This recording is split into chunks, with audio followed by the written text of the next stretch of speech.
সমস্ত প্রশংসা মহান আল্লাহ রাব্বুল আলামিনের জন্য, যিনি আমাদেরকে পৃথিবীর বুকে সর্বোত্তম জাতি করে আশরাফি মাখলুকাত করে পৃথিবীতে গ্রহণ করেছেন।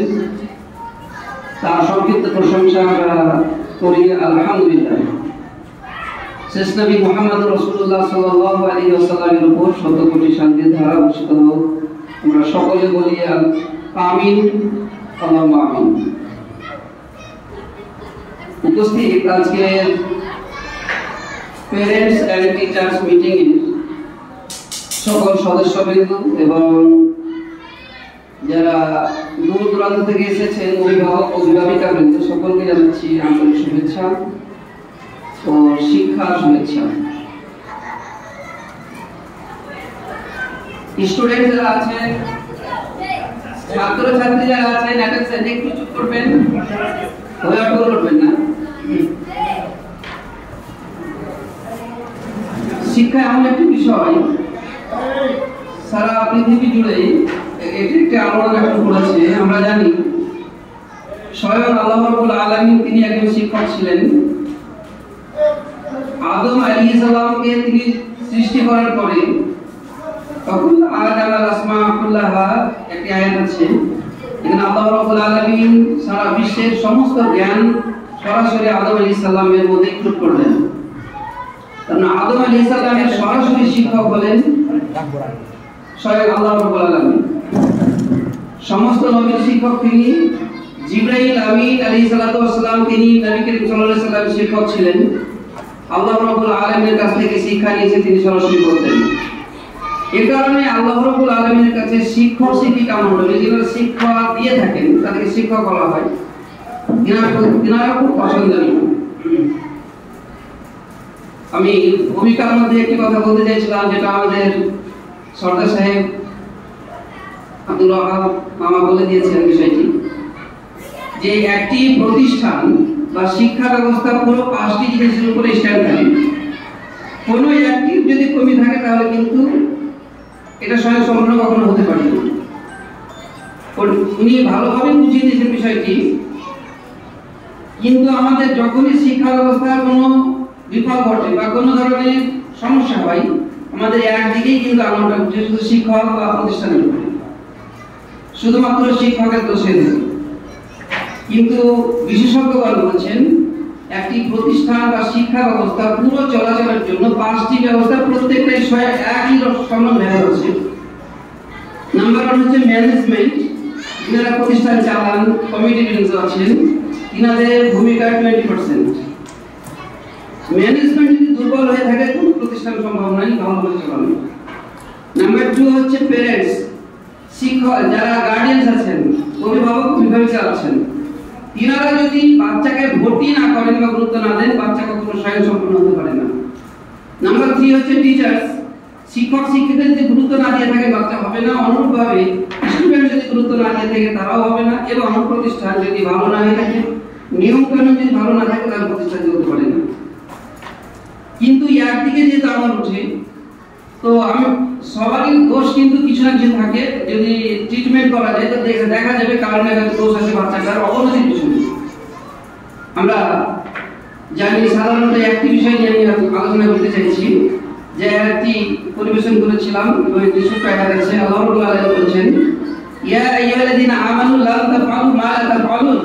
ওনারা যারা আছেন ভালো বুঝতে পারবেন বিষয়টি, যেটি আমরা করে থাকি সাধারণত বেশিরভাগ 99% মানুষের এটা অভ্যাস, সেটা নিজে যেটা করে না অন্যজনকে আদেশ করে বলতে থাকে।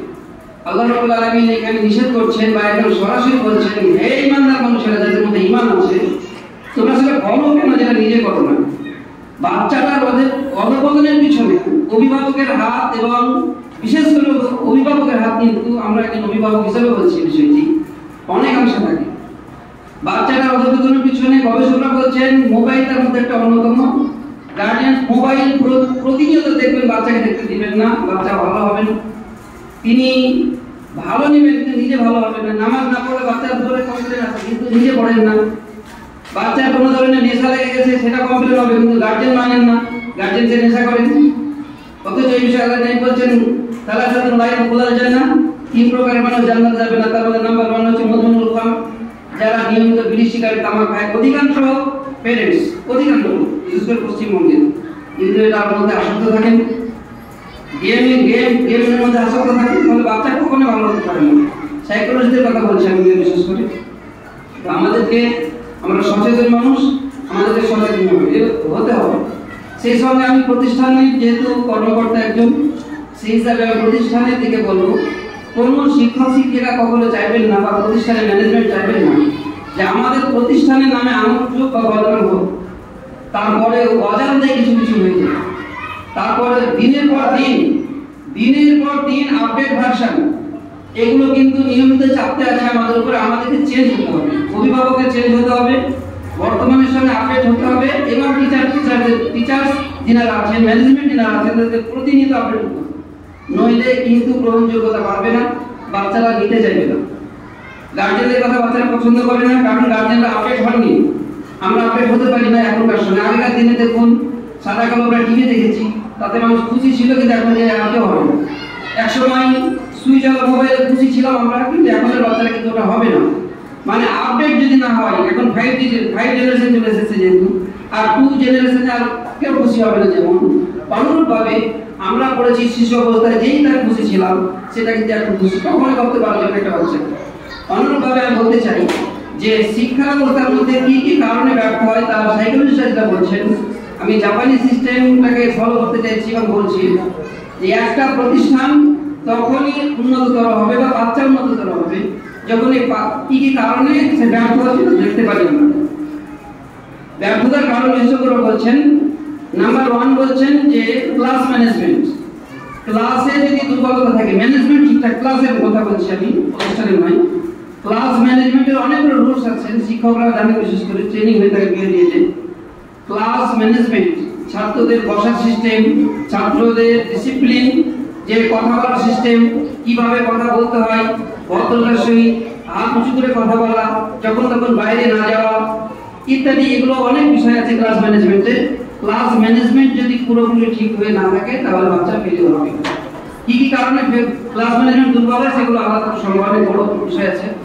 নাম্বার 2 হচ্ছে যে মডেল এডুকেশন বা স্মার্ট এডুকেশন। এই সিস্টেমটা কিন্তু সাধারণত আমি বলবো সরকারি বিদ্যালয়গুলিতে ফলো করা হয় না। অধিকাংশ 99% বিদ্যালয়ে ফলো করা হয় না, যেটাকে মডেল এডুকেশন বা স্মার্ট এডুকেশন বলা হচ্ছে। যেটির মূল কথাই হলো একজন স্টুডেন্টকে সে যখন ম্যানহুডে পরিণত হবে, সে যেন একজন আদর্শবান মানুষ হয়ে গড়ে ওঠে, এটা কিন্তু দেখা হয় না। যার কারণে সরকারি বিদ্যালয়ে, শুধু সরকারি বলবো না, অধিকাংশ মানুষের ক্ষেত্রে বলবো, পাবলিক হিসাবে যারা ভ্রমণ করে, তাদের মধ্যে হিউম্যানিটি না থাকার কারণে আমাদের মনে শিক্ষার কোনো দাম নাই। একজন আমাদের মিশনে ছিলেন গার্জেন, উনি সরাসরি বলছেন, দেখেন ক্ষোভটা কোন জায়গায়, উনি সাধারণ মানুষ একজন, উনি একদম জোর গলায় অফিসে বলছেন, অনেকজন আমরা শিক্ষক আছি, উনি বলছেন আমি শিক্ষিত মানুষদেরকে ঘৃণা করি, বাচ্চাকে ভর্তি করতেছে দিদি। কোন জায়গায় ক্ষোভ না, এটা বলতে বাধ্য হচ্ছেন উনি বলছেন আমি সারা পৃথিবীর শিক্ষিত মানুষকে ঘৃণা করি, আমি পছন্দই করি না। উনাকে বোঝানো মুশকিল, কিন্তু নিশ্চয়ই উনি আঘাত পেয়েছেন। নিজের ছেলে দ্বারা শিক্ষিত করেছেন, কষ্ট করে বড় করেছেন, কিন্তু বাচ্চাটিকে মডেল এডুকেশন না দেওয়ার কারণে, মডেল এডুকেশন না আমাদের এলাকায় ঘৃণা করছেন, লোকটি খারাপ হচ্ছে না, নিশ্চয় আঘাত পেয়েছেন বলে বলছেন। কিন্তু আমি বলছি শিক্ষার মধ্যে যে একটি গলদ থেকে থাকে, সেটি হচ্ছে মোরাল এডুকেশন বা মডেল এডুকেশন, যেটিকে মানুষ হিসেবে পরিণত করতে পারে। পড়াশোনা শিক্ষকদের কাজে থাকে 50%, সেটা হচ্ছে বাচ্চার শুধু রেজাল্ট, যেখানে যাবেন শুধুমাত্র রেজাল্ট চাই, ওর 90%, 100%, 99% নাম্বার হলেই যথেষ্ট। কিন্তু আরো 50% নির্ভর করছে ওর, যেটা হলো একটা আদর্শ মানুষ তৈরি করার জন্য ওকে থাকতে হবে, যেটাকে হচ্ছে মডেল এডুকেশন বা স্মার্ট এডুকেশন বা কোয়ালিটি এডুকেশন। কোয়ালিটি এডুকেশনের মধ্যে অনেক বৈশিষ্ট্য আছে, তার মধ্যে কিছু আছে।